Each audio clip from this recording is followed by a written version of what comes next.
첫 번째 키워드 보겠습니다. 중국어만 나오면 이재명 후보 유세 차량에서 중국어가 나오는 장면이 온라인에서 확산이 됐습니다. 네. 중국 출신이 많이 사는 걸로 알려진 안산에서 이 후보 측의 유세 차량이 길거리를 지나다니면서 중국말로 유세하는 장면이 있었는데 일단 먼저 보겠습니다. 亲爱的员工和家人们，我们这里是共同民主党李在明总统候选人的游览车。 저런 내용이었는데요. 그러자 네. 국민의힘에선 도대체 어느 나라 대통령을 뽑느냐라면서 강력하게 비판을 했습니다. 네, 이걸로 국민의힘은 이재명 후보가 친중이다 이렇게 공격을 하고 있다고요. 그렇습니다. 애초부터 계속 친중 성향을 문제 삼아 왔는데 오늘 또 그랬습니다. 주진 의원 같은 경우에 그 기사를 링크를 하면서 대한민국 대통령을 뽑는 선거에서 중국어로 유세하는 건 선을 넘은 것이다. 귀화하려면 국어는 기본이다.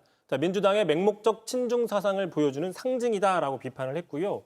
일단 대선 투표는 우리 국적자만 가능하지만 네. 외국인이라도 귀화를 하게 되면 우리 국민이 되기 때문에 얼마든지 투표를 할 수 있습니다. 다만 귀화를 하려면 한국말을 상당히 잘해야 되긴 하지만 그렇다고 해서 우리나라에 살면서 한국말만 하는 건 아닙니다. 같은 지역에서 모여 살면서 같은 출신의 언어 또는 중국어 같은 거를 얼마든지 사용할 수 있다. 이런 분석도 있습니다. 네, 당연히 그렇겠죠. 민주당에서는 뭐라고 이야기를 합니까? 그러다 보니까요. 직접 확인을 해봤더니 이렇게 얘기를 합니다. 중국 출신 귀화인이 많이 사는 곳이기 때문에 중국말로 유세하는 것은 이번이 처음이 아니었고 그동안도 해왔다. 국민의힘도 이곳에서는 그런 식으로 선거운동을 해온 걸로 안다. 이렇게 네. 입장을 밝혔고요.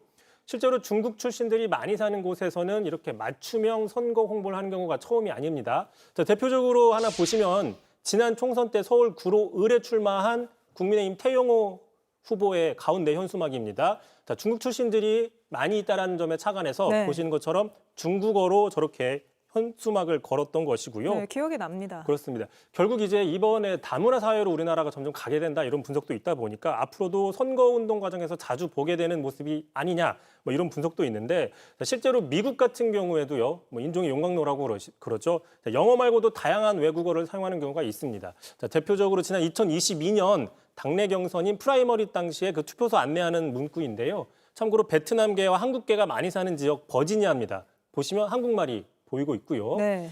선관위에서도요. 이번에 대선 홍보하면서 보신 것처럼 중국말과 베트남어로 보이는 또 영어 이런 식으로 외국어를 많이 사용했습니다.